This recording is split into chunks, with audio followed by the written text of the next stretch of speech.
Hi, and welcome to the Feel Good Everyday podcast. I'm Annie Vinya. I'm an integrative health practitioner, meditation, and yoga teacher. And we are here with Sheila. I'm so excited. Love for you to tell me who you are, what you do, all the things. Yes, I'm Sheila Elaine. I am a speaker, a coach, and a fire-throwing acro yogi. Okay. Thing about me. But yeah, my first career life was in advertising for 20 years.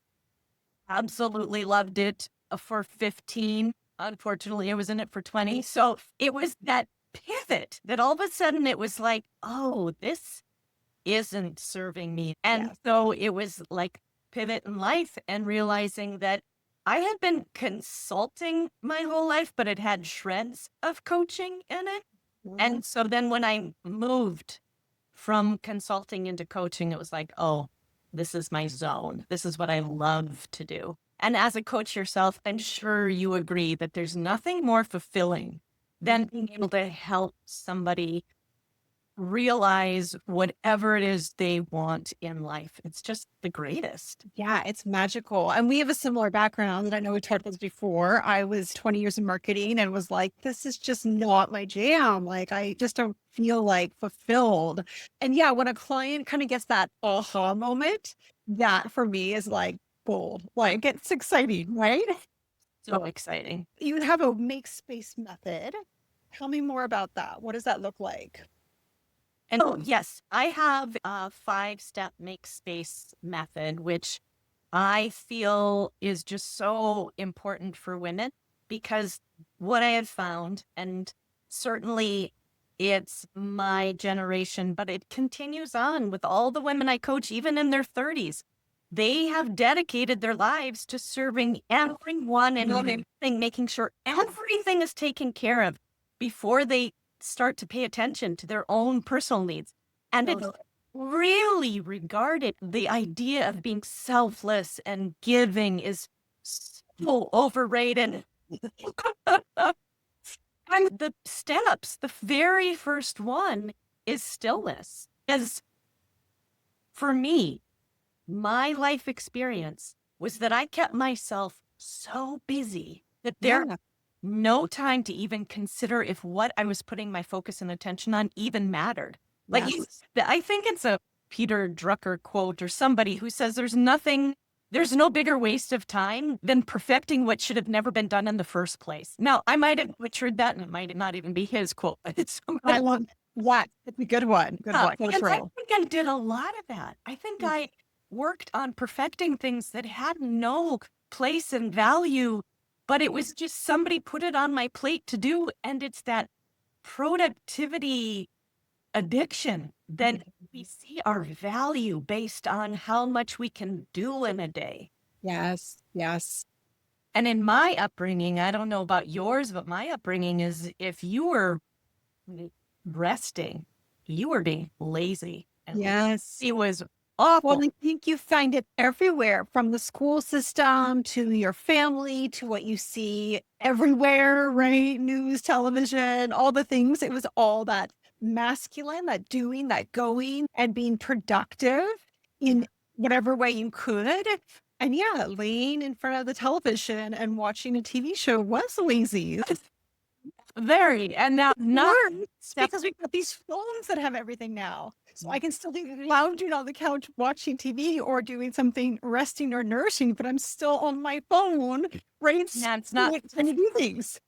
not rest.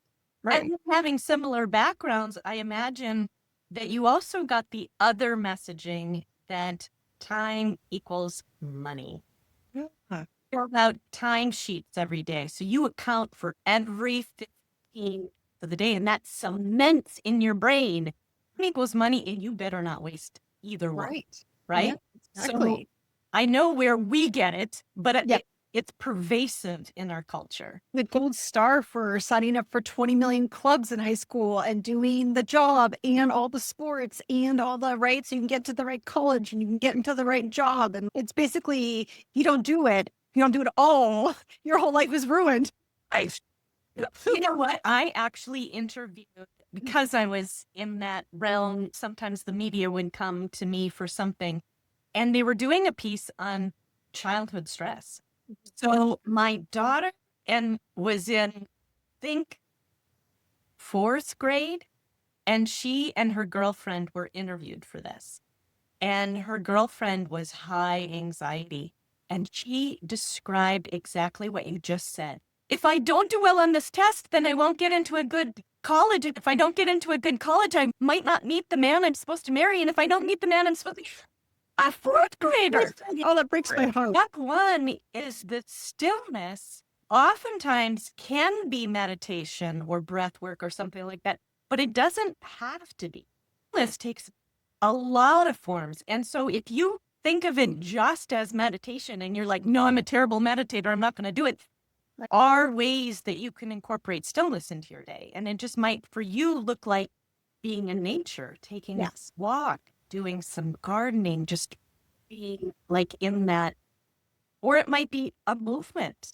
As a yogi yourself, you know the important, like how dropping into your body like that when you are doing yoga, you're getting out of your brain, anything that gets you out of your brain and into your body.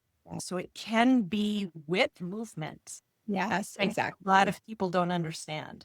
Yeah, I think you're so right. And I love that you brought up all those suggestions because that's one of my big things is people have this myth about stillness or meditation that it has to look a certain way and they're doing it wrong or they can't if it doesn't look like this, right? And no, there's all these other options. And it looks so different for different people. My son loves to cook. It stresses his wife out and it calms him down. Don't judge yourself for whatever it is that brings you some. But if you're chopping vegetables, that can be a stillness practice. It can be like you're just going through doing something nourishing. And so, yeah, movement, nature. It can also be touch. Yeah. Like when you're just being held by somebody you truly trust, where you can really let down and let go. Perhaps it's like a pet where you're just snuggling with a pet. That can be your sense of stillness. That could be so cathartic too. Yeah. I love that. Okay, so stillness is number one. Similar. Now that you are providing some stillness in your day, then you want to pay attention to your body because your body has so much wisdom. And after all these years, for the last 20 years, I've been teaching law of attraction principles. And it states that what you think about, you bring about. Yes. Absolutely. Thoughts do become things. But it's leaving out a pretty big piece because I think you and everybody listening to us can think of a time in which our thoughts were not a safe place to be. They're spiraling into a really dark, dangerous place, and there wasn't a way to stop them, or it didn't feel like we could stop them.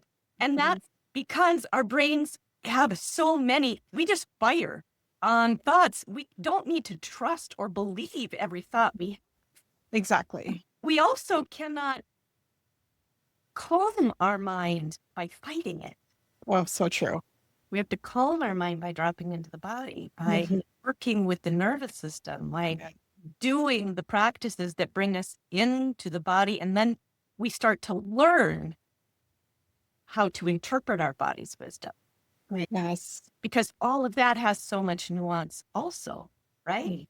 Because sometimes our bodies are dysregulated and our nervous system is on high alert when there isn't a true threat, but our body perceives it as a threat. I'm really wanting to work with my clients on is feeling safe in the body. I think as women, especially, we've all had points in our life or events in our life that have been traumatic because of the bodies we are in, right? Whether it's catcalls or harassment or assault or worse, right?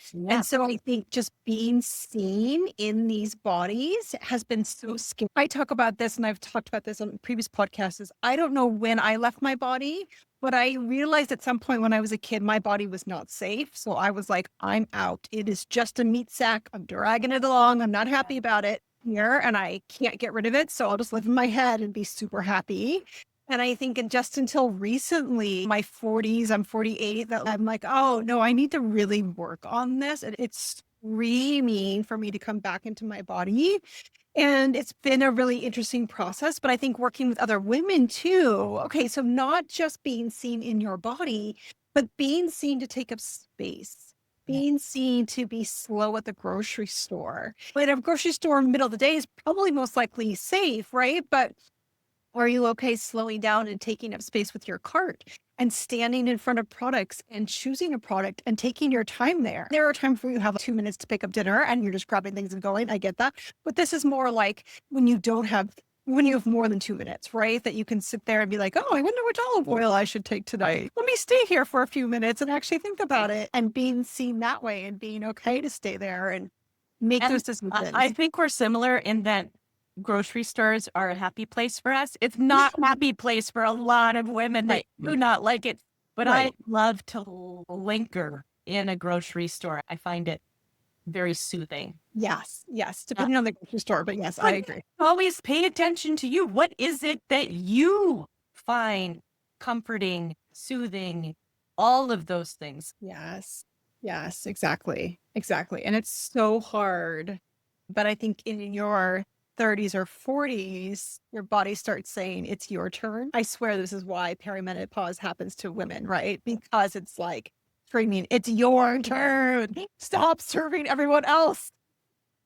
And then what's important in the body's wisdom is that we've also culturally been conditioned to believe to find all the answers outside of ourselves. Yes. Yes. Everybody else is an authority figure on us. And the reality is, oh, what about my body's knowing?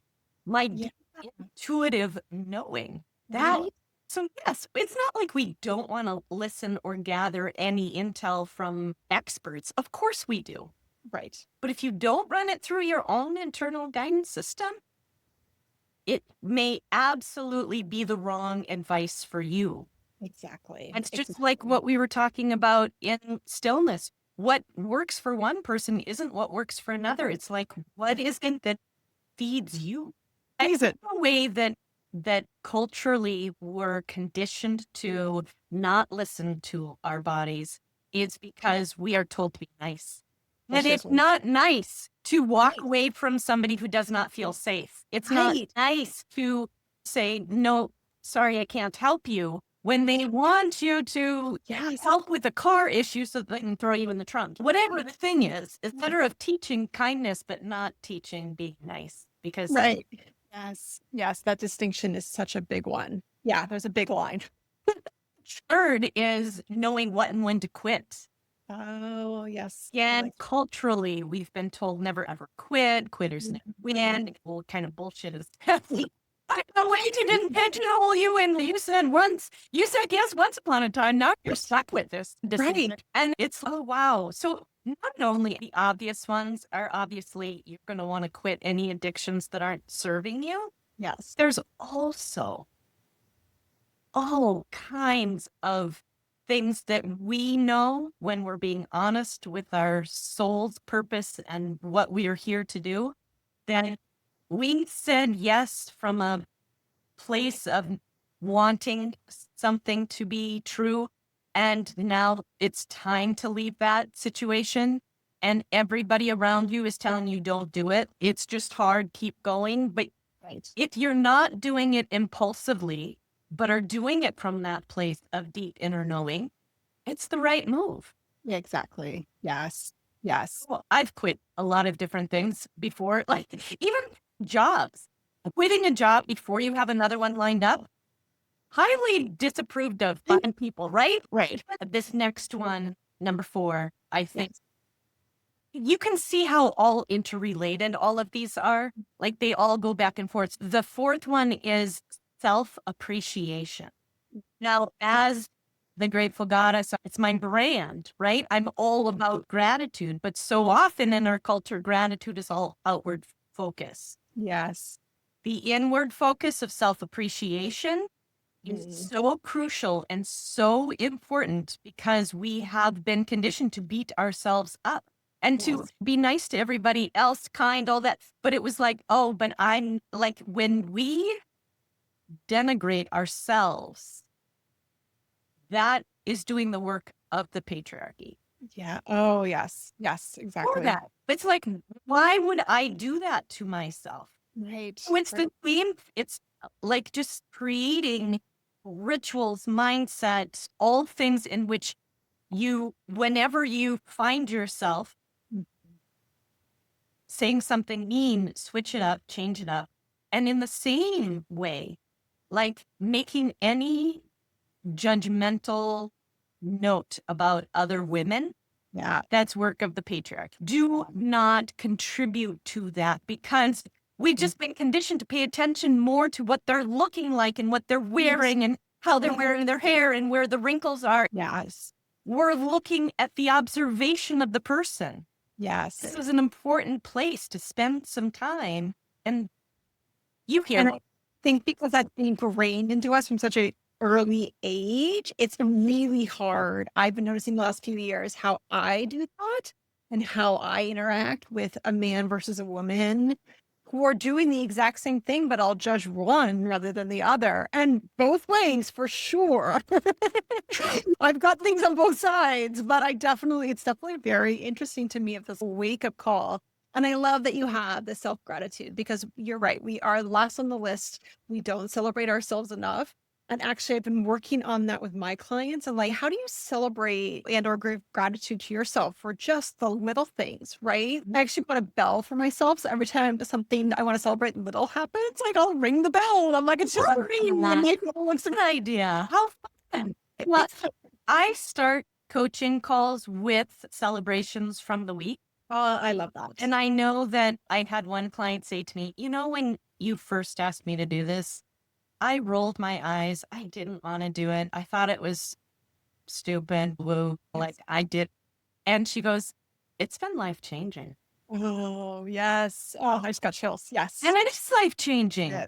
Can we start to shift that dialogue that we have in our heads so that we're going, oh, I handled that really well. Looking for what we do well rather than so much focus on where we messed up and the mistake we made. Can we be more accepting and find, oh, I made a mistake. Just like you, I am giving myself credit for giving myself that opportunity because some people will not let themselves fail, make a mistake. And if you're in that mindset, I cannot make a mistake, I can't do that, then life is really lived in a diminished way. Yes.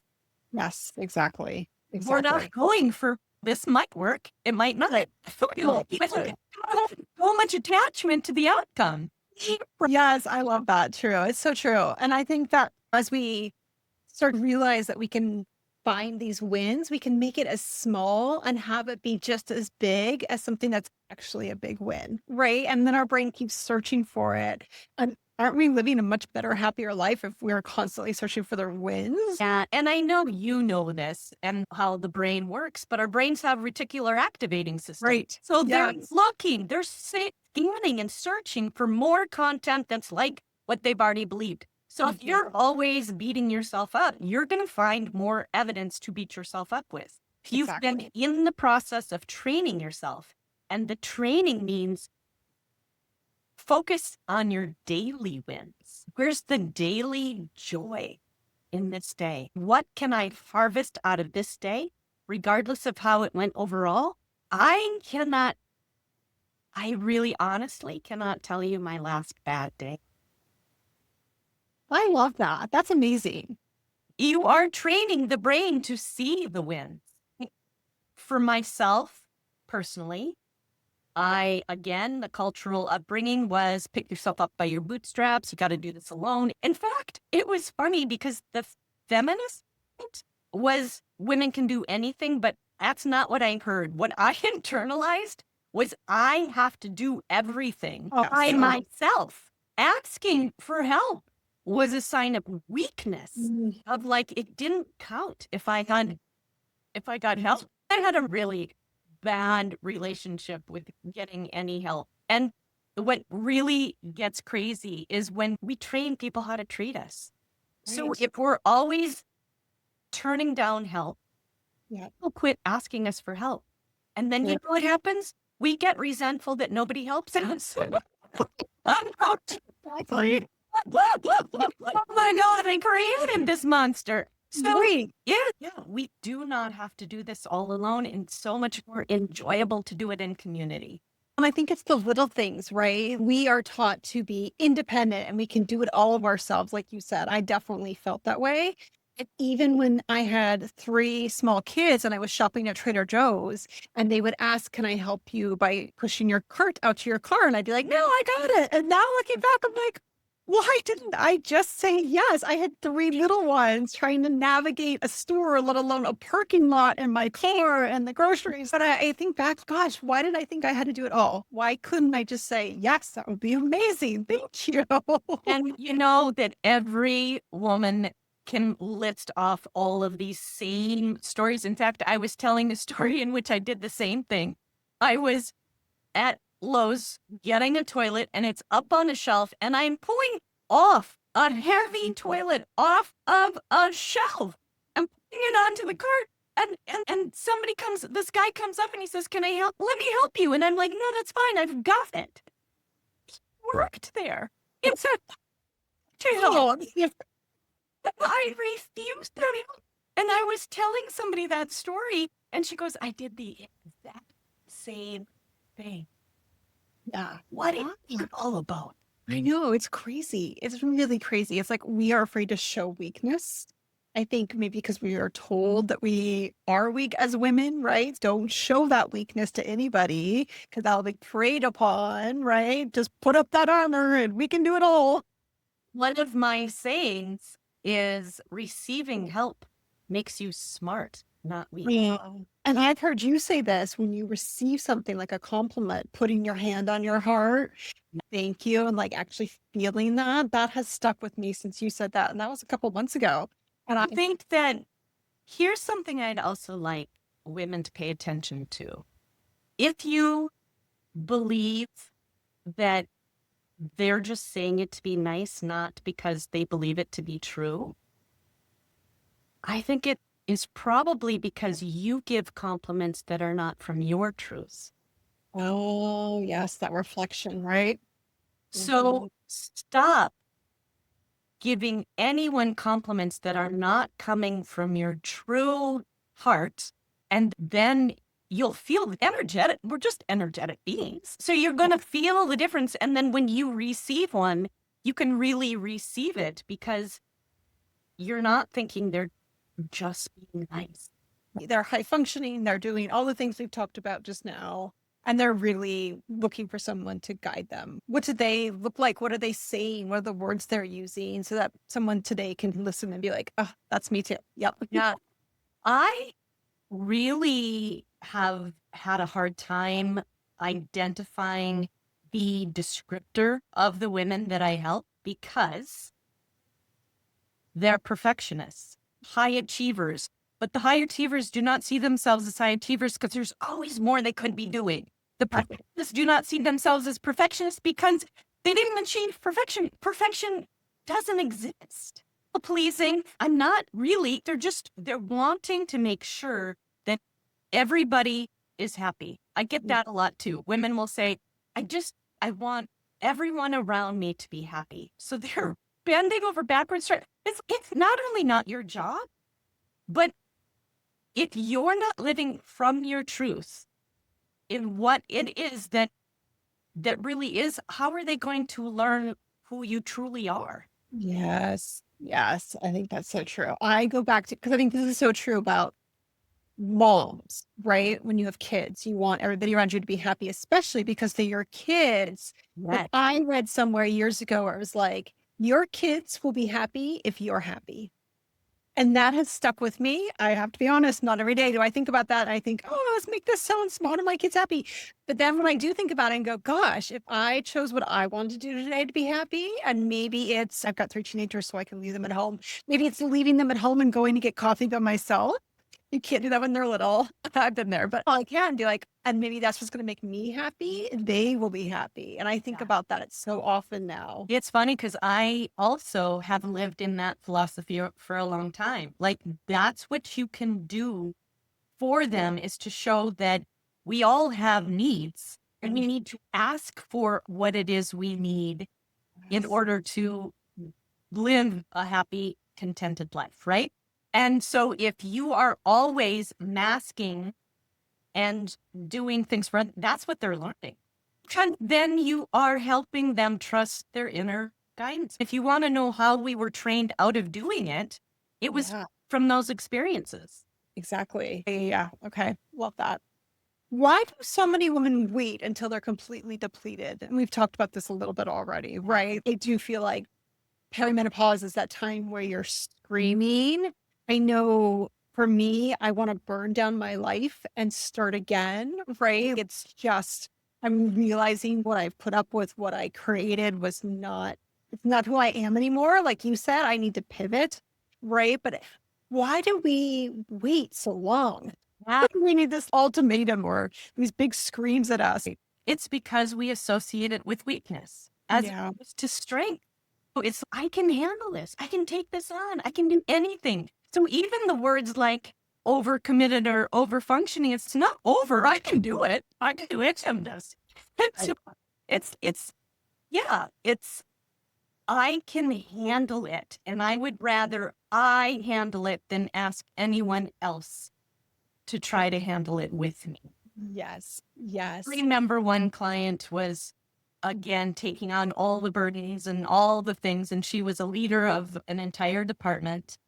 And there was an RFP, request for proposal, that was due. And she was so burnt out from all the work that she was doing. And it was like one more thing she had to do. And I said, hey, but you have a whole team of writers. Like, why don't you ask somebody if they would take that on? And she goes, because I hate writing these things and I don't want to burden my team with this. And I said, just because you don't like something, isn't that the beauty of the world we live in? Mhm. Everybody has different gifts and different passions, different interests, different talents. So sure enough, she asked somebody and a guy said, I'll do it. And so he wrote it. And he came to her afterwards. He said, thank you so much for letting me do that.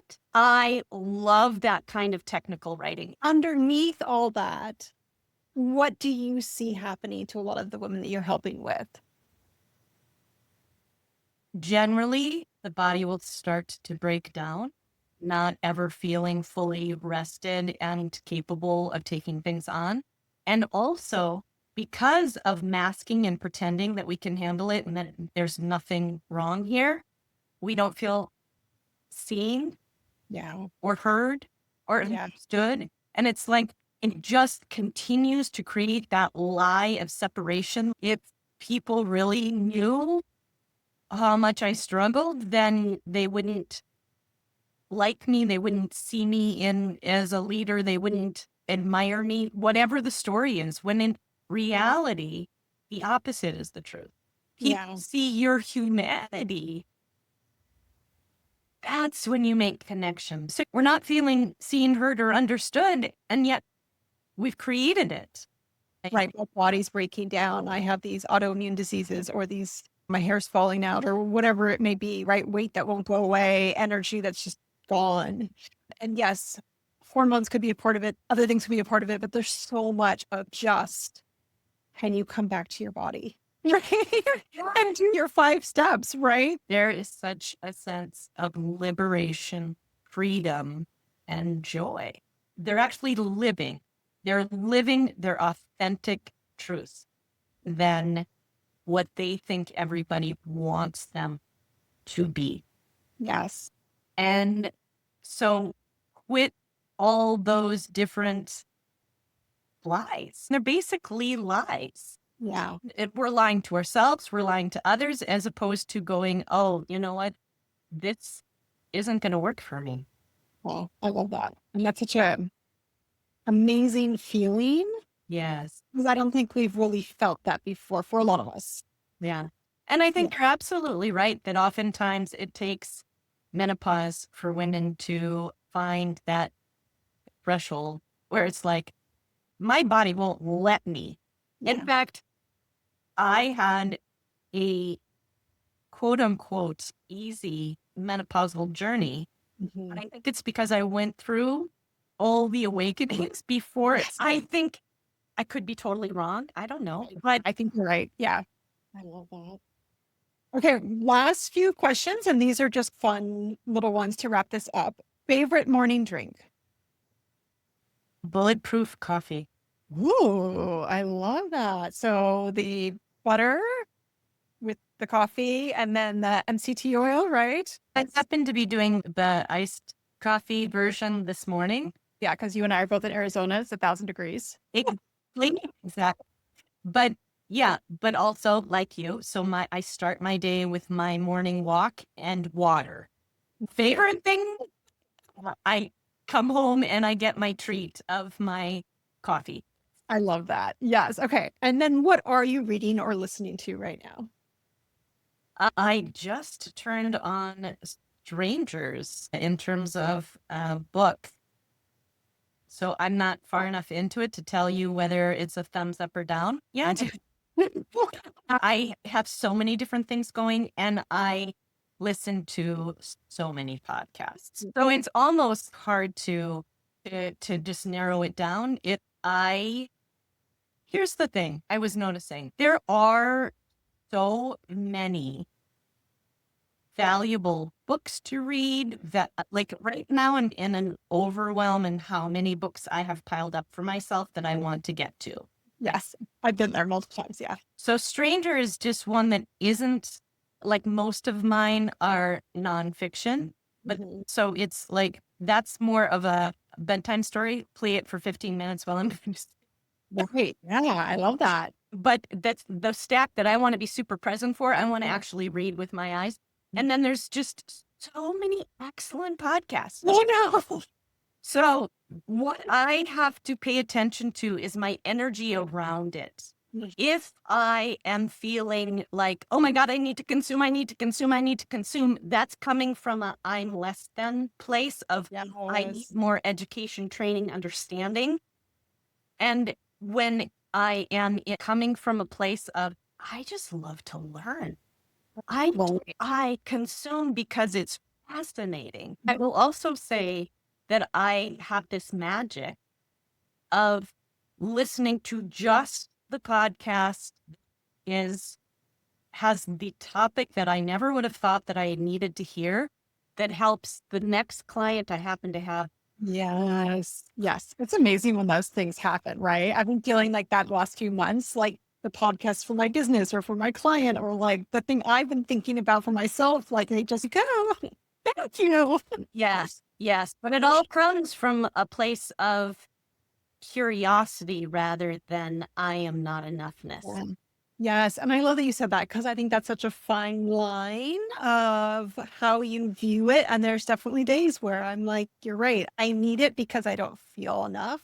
And other days where this is just fun. Oh, thank you, Sheila. This has been an amazing talk. We will have all the links below to find Sheila. And you can learn more about her and her methods and just about her in general. But this was really fun. Thank you. Thank you for inviting me.